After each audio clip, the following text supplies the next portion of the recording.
Disclaimer, ये video केवल मनोरंजन के उद्देश्य से बनाया गया है। इस कहानी के सभी पात्र, घटनाएं और स्थान पूरी तरह काल्पनिक है। इसका उद्देश्य किसी भी व्यक्ति, समुदाय या स्थान की भावनाओं को ठेस पहुंचाना नहीं है। कमजोर दिल वाले दर्शक, बच्चे और डर से प्रभावित लोग कृपया अकेले न देखें। अगर आप डरावनी कहानियों के शौकीन हैं तो हेडफोन लगाइए, लाइट बंद कीजिए और कहानी शुरू होने दीजिए।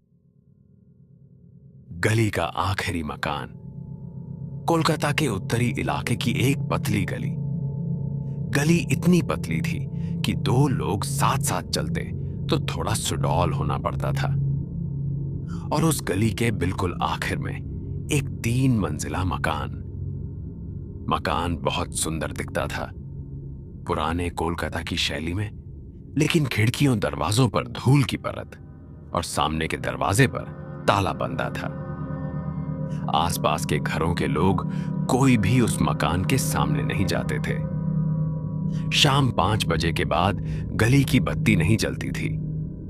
स्थानीय लोग कहते थे कि यह नगर निगम की लापरवाही है, लेकिन असली वजह कुछ और थी। सौम्य और श्रावणी इस शहर में अपनी जगह बनाने आए युवा जोड़े सस्ती जगह ढूंढते ढूंढते इसी गली में आ बसे। आसपास के लोगों ने मना किया था, उस मकान में मत रहना। मकान मालिक, एक बूढ़ा व्यक्ति, सिर्फ इतना बोला, मासिक किराया 1000 रुपए। एक शर्त है, रात 12 बजे के बाद कभी भी बरामदे में नहीं निकलना और पश्चिम दिशा वाला वह कमरा नहीं खोलना जिसके दरवाजे पर काला पर्दा है। इतने सस्ते में 3 मंजिला मकान। सौम्य और श्रावणी राजी हो गए। पहले कुछ दिन सब ठीक ठाक बीते। सिर्फ एक बात, मकान में एक मीठी भारी गंध थी, जैसे शहद और पुरानी किताबें मिली हुई। वह गंध हर जगह थी। तीसरी रात 1 बजे के करीब श्रावणी की नींद कारपेट पर पैरों की आवाज से खुली।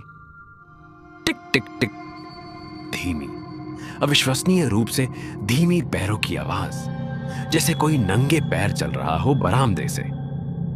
श्रावणी डर से सौम्य को जगाया। सौम्य उठकर दरवाजे के पास गया और झांका। बरामदा खाली था, लेकिन पैरों की आवाज अब भी सुनाई दे रही थी, ठीक उनके दरवाजे के सामने, जैसे कोई खड़ा हो। अगली सुबह उन्होंने देखा, बरामदे के धूल भरे फर्श पर पैरों के निशान, छोटे, एक बच्ची के पैरों के निशान गए थे बरामदे के एक छोर से दूसरे छोर तक, पश्चिम दिशा वाले बंद कमरे के सामने जाकर रुके थे, उस काले पर्दे वाले दरवाजे के ठीक नीचे। सौम्य ने मकान मालिक को फोन किया।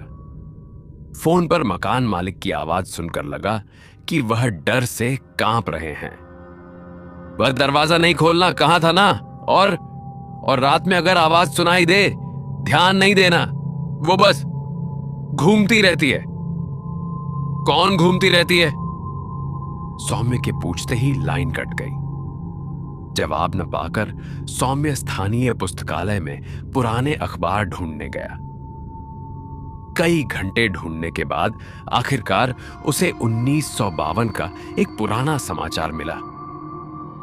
उत्तर कोलकाता के एक मकान में गायब हुई 8 वर्षीय बच्ची।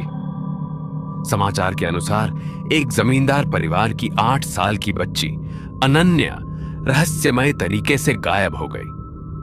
आखिरी बार उसे मकान के पुस्तकालय में देखा गया था, जो कमरा पश्चिम दिशा में था। सौम्य दौड़कर मकान लौटा और श्रावणी को सब बताया। उन दोनों ने फैसला किया, वह काले पर्दे वाला दरवाजा एक बार देखेंगे, तोड़ेंगे नहीं, सिर्फ देखेंगे। दरवाजे पर ताला नहीं था, सिर्फ अंदर से जंजीर बंधी थी। सौम्य ने धक्का दिया तो दरवाजा 1 इंच खुल गया। अंदर से वह मीठी भारी गंध और भी तीव्रता से बाहर आई। उन्होंने आंखें झुकाई फांक से। कमरा एक विशाल पुस्तकालय था। दीवारों पर हजारों किताबें, बीच में एक बड़ी मेज और उस पर एक खुली डायरी। लेकिन सबसे भयानक दृश्य फर्श पर था। वहां एक सफेद फ्रॉक पहनी एक लड़की की तस्वीर सावधानी से बनाई गई थी, जैसे किसी ने बहुत सावधानी से रेशम पर चित्रित किया हो। लड़की का चेहरा असामान्य रूप से स्पष्ट था। दोनों आंखें जैसे सचमुच उनकी तरफ देख रही हों। श्रावणी चीख पड़ी क्योंकि वह चित्रित लड़की ठीक उनके मकान मालिक द्वारा दी गई पुरानी तस्वीर में वही गायब लड़की अनन्या थी। उसी रात सबसे भयानक घटना हुई। रात 12 बजते ही पैरों की आवाज अब फिर शुरू हुई, टिक टिक टिक। लेकिन इस बार आवाज सिर्फ बरामदे में नहीं, सीढ़ियों से नीचे उतर रही थी। उनके कमरे के दरवाजे के सामने आकर रुक रही थी। फिर दरवाजे का कुंडा धीरे धीरे घूमने लगा।